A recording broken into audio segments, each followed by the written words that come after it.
Hello learners, स्वागत है आपका फिर से एक बार आपके अपने यूट्यूब चैनल ग्रेड स्कूल पे। बात चल रही थी सेट्स पर। क्लास 11th की सेट्स की एक्सरसाइज 1.1 शुरू हो चुकी थी। क्वेश्चन 1 से क्वेश्चन 3 तक की बात कर ली थी। नहीं देखी है प्रीवियस वीडियो में जाके वापस से देखें, पूरा एक एक चीज़ आपको वहाँ समझाई थी। आगे अपन लोग क्वेश्चन 4 पे आगे बढ़ चुके थे। तो आज एक्सरसाइज 1.1 पूरी खत्म होगी। बने रहिएगा हमारे साथ, और जो भी बच्चे नए आ रहे हैं वो हमारे चैनल को सब्सक्राइब कर लें और बेल आइकन ज़रूर प्रेस कर दें ताकि आपको हर वीडियो की आने वाली इंफॉर्मेशन मिलती रहे। चलिए, एक्सरसाइज 1.1 जैसा आपको पता है, क्वेश्चन नंबर 4 क्या मांग रहा है आपसे, जरिए देखिए ज़रा। Right the set into set builder form. आपके सामने सेट प्रकट कर दिए गए हैं, सेट डाल दिए गए हैं। आपसे मांग रहा है वो कि ये सारे जो सेट हैं इनको सेट बिल्डर फॉर्म में चेंज करके बताइए।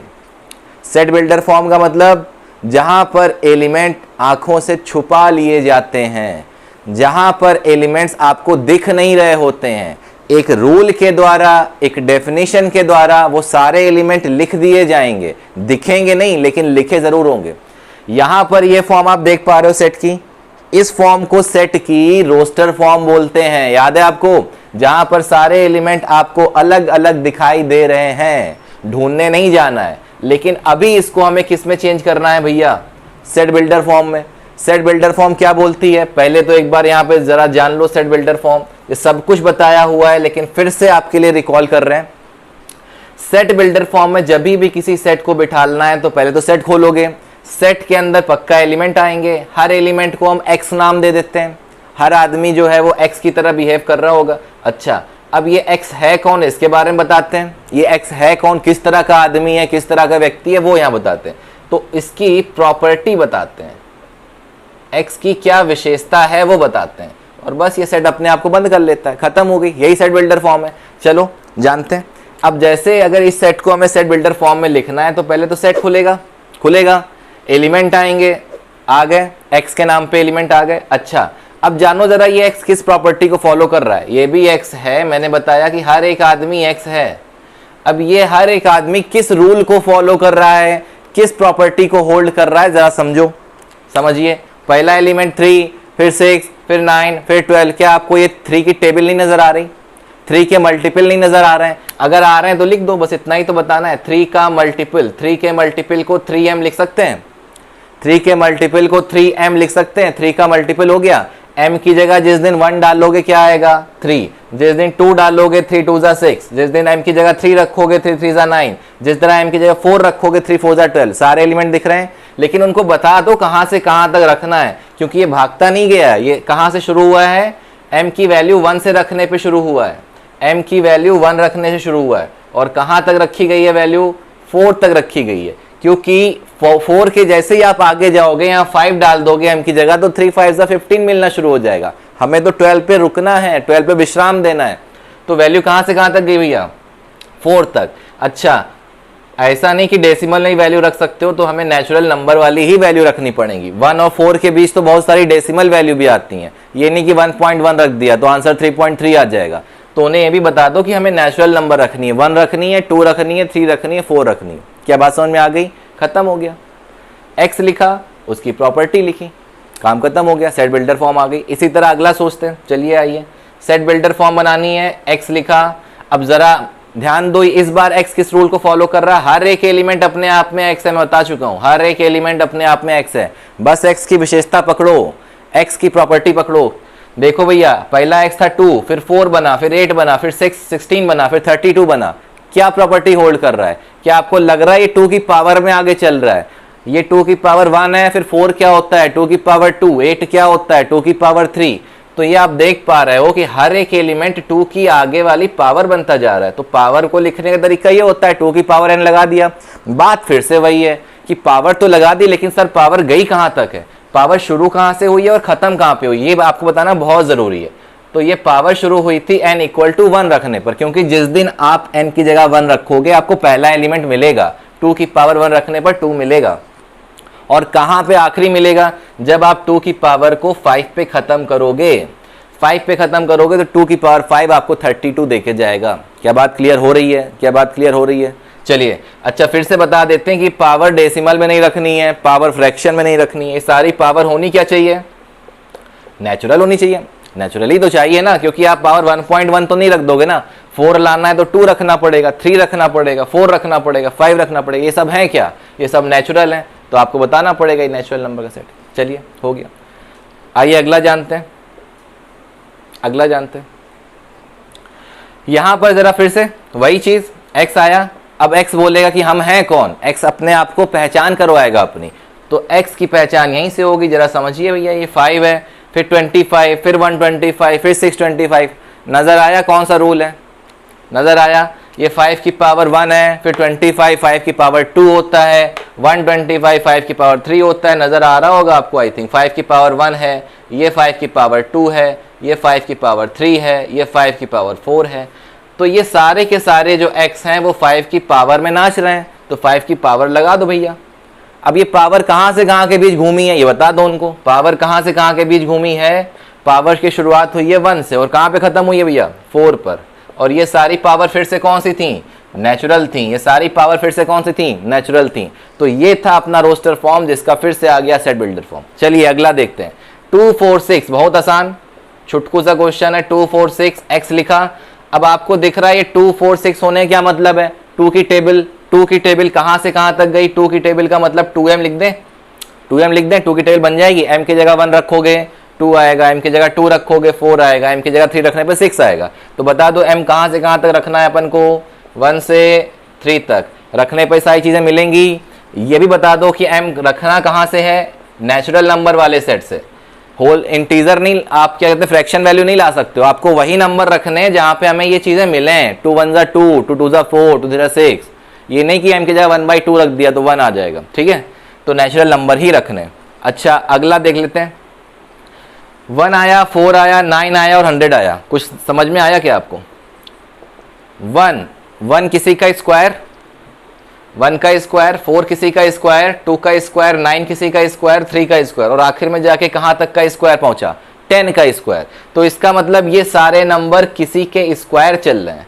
इसका मतलब हर x क्या है भैया, किसी का स्क्वायर है। किसी का स्क्वायर को हम किसी का नहीं लिखेंगे, हम n लिखेंगे, n का स्क्वायर। लेकिन n कहाँ से कहाँ तक वेरी हुआ, n कहाँ से कहाँ तक भागा, 1 से लेकर के 10 तक। बेस कहाँ से कहाँ तक चल रहा है, 1 से 10 तक। जिस दिन आप यहाँ 1 रखोगे 1 का स्क्वायर हो जाएगा, आंसर 1 मिलेगा। 2 रखोगे 2 का स्क्वायर होके आंसर 4 मिलेगा। इस तरह 10 तक जाना होगा आपको। क्या बात क्लियर है, क्या बात क्लियर है? इस बार n फिर से कहाँ तक, कहाँ से आएगा भैया, नेचुरल नंबर से। ठीक है, समझ में आया? जल्दी से कॉपी करिए। ये बन गई अपनी set builder form. Set builder form के बाद आगे क्वेश्चन में बात करते हैं, कॉपी करिए। चलिए क्वेश्चन 2 में बात कर लेते हैं।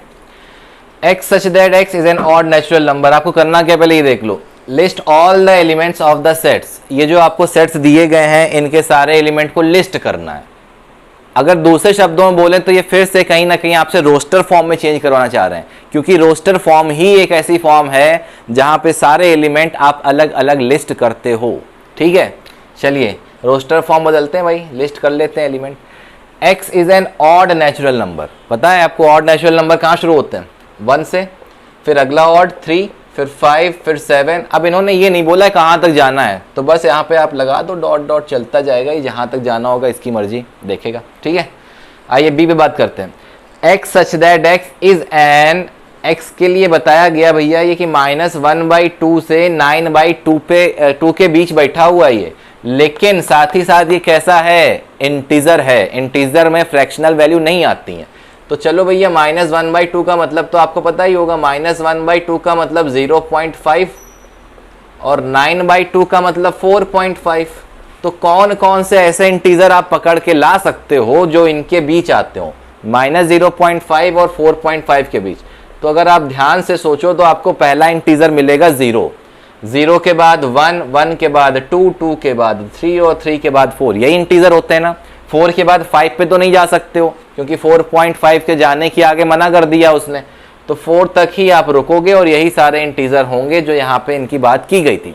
चलिए question number 3, x is an x square less than और इक्वल टू 4। ऐसे स्क्वायर का कलेक्शन करना है जो 4 से छोटा हो या फिर 4 के बराबर भी हो। दोनों तक आप पहुंच सकते हो। लेकिन फिर से बात वही है कि x इंटीजर होना चाहिए खुद में। तो सोचो भाई कौन कौन से ऐसे इंटीजर हैं आपकी नजरों में जिनका स्क्वायर 4 से लेस होता हो, जिनका स्क्वायर 4 से कम होता है। तो आप पहले नेगेटिव इंटीजर सोचो, क्योंकि इंटीजर में नेगेटिव भी आते हैं पॉजिटिव भी आते हैं।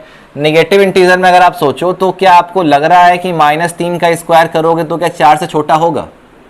होगा? बताओ भाई। -3 का स्क्वायर अपने आप में तो पॉजिटिव ही होगा।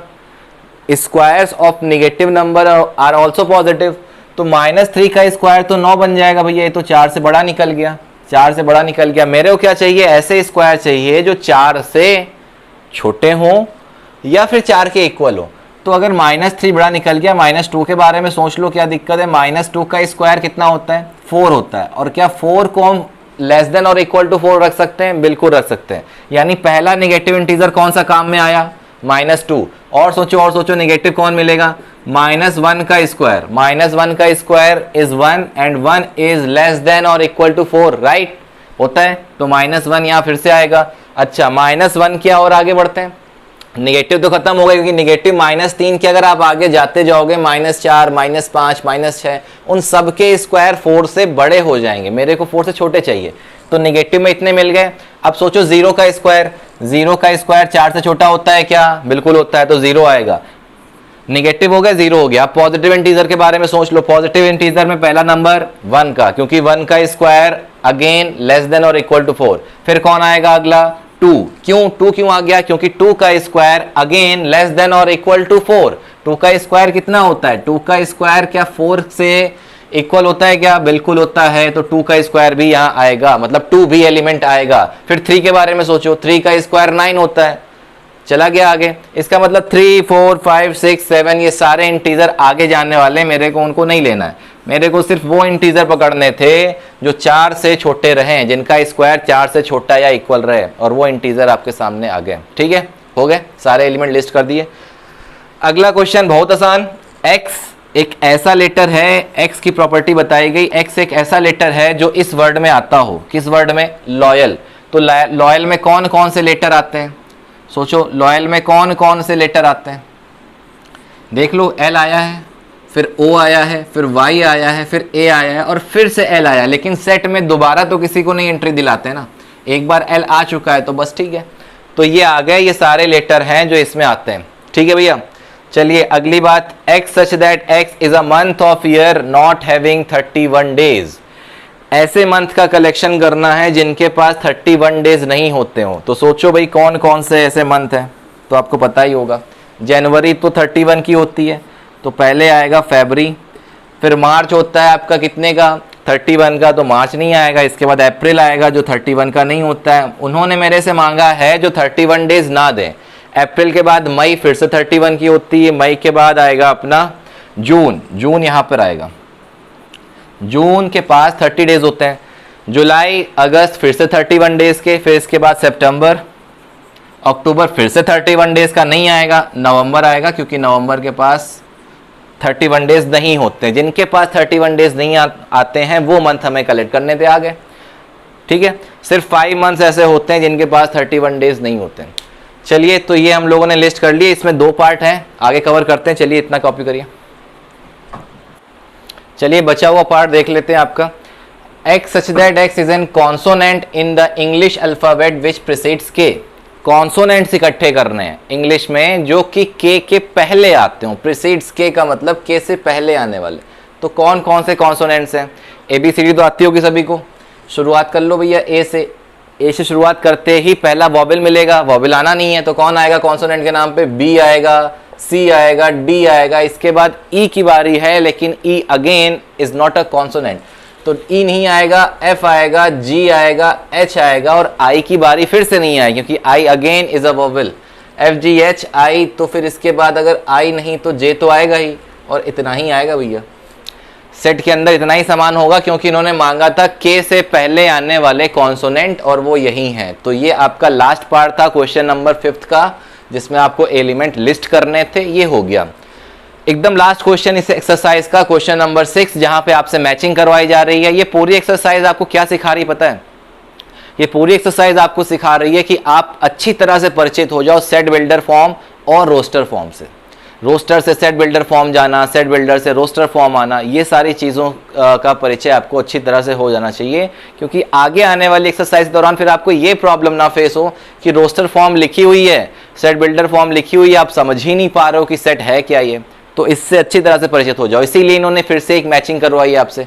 चलिए 1 2 3 6, 1 2 3 6, ठीक है, फिर 2 3, फिर यहाँ मैथमेटिक्स, फिर यहाँ पे 1 3 5 7 9, इन्होंने ही दिया, इनको इधर से मैच कराना है। हम उल्टा सोचते हैं और मैच करते हैं। चलिए पहला क्या है, x such that x is a prime number and divisor of 6, एक प्राइम नंबर हो और 6 को डिवाइड भी करता हो।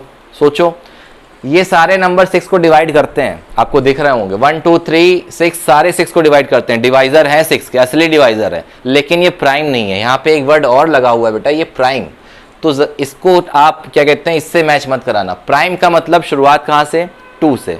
2 और 3 ऐसे नंबर हैं जो प्राइम भी हैं और 6 को डिवाइड भी करते हैं, तो इसकी मैचिंग इससे हो जाएगी। अच्छा आगे, x such that x is an odd natural number less than 10, 10 से छोटे सारे नेचुरल नंबर और ऑड नेचुरल नंबर दिख रहे हैं आपको, ऑड नेचुरल नंबर, यही एक सेट ऐसा है जहाँ सारे के सारे ऑड बैठे हुए हैं और 10 से लेस भी हैं, होगी मैचिंग। देखिए ये इधर सेट बिल्डर फॉर्म है, उसी की रोस्टर फॉर्म वहाँ आपसे मैच करवा रहा है, तो फिर से रोस्टर और सेट बिल्डर फॉर्म को जानने का एक और तरीका आपको सुझाया है यहाँ पर। पूरी एक्सरसाइज का मकसद आपको कुछ सिखाने का होता है, हर क्वेश्चन आपको कुछ सिखा रहा होता है, सीखने की कोशिश करते रहिए। चलिए अगला, x such that x is a natural number and divisor of 6, इस बार फिर से 6 का डिवाइजर मांगा है, लेकिन ये 6 का डिवाइजर इस बार नेचुरल नंबर होना चाहिए। तो नेचुरल नंबर में इस बार आपका ये वाला सेट बिल्कुल एग्री करेगा कि जी हाँ इसके सारे एलिमेंट नेचुरल हैं और 6 के डिवाइजर भी हैं, यानी 6 को डिवाइड करते हैं। ये आ गया। लास्ट बचा हुआ आपको पता है मैथमेटिक्स से आने वाले लेटर लिखने, और यही जो लेटर है ये मैथमेटिक्स को रिलेट करते हैं। ठीक है, तो ये मैचिंग आपको समझ में आ गई होगी। रोस्टर फॉर्म से सेट बिल्डर फॉर्म कैसे जाना है, सेट बिल्डर फॉर्म से रोस्टर फॉर्म को कैसे बदलना है, ये सारी चीज़ें आपने इस एक्सरसाइज के माध्यम से सीखी। ठीक है, चलिए उम्मीद करते हैं ये समझ में आई होगी एक्सरसाइज। आगे की नेक्स्ट वीडियो में अगली एक्सरसाइज में पहुंचेंगे, एग्जाम्पल और एक्सरसाइज बिल्कुल आराम से आपको सिखाएंगे जिस तरह से आपको सिखा रहे हैं। बने रहिएगा हमारे साथ, चैनल को लाइक करें, शेयर करें, सब्सक्राइब करें, आगे बढ़ाएं। आपसे ही हमारी उम्मीद है, क्योंकि हम आपके लिए मेहनत कर रहे हैं और आप हमारे लिए इस तरह से हमारे लिए काम कर सकते हैं, हमारी मदद कर सकते हैं। चलिए बहुत बहुत धन्यवाद, क्लासेस देखते रहिए।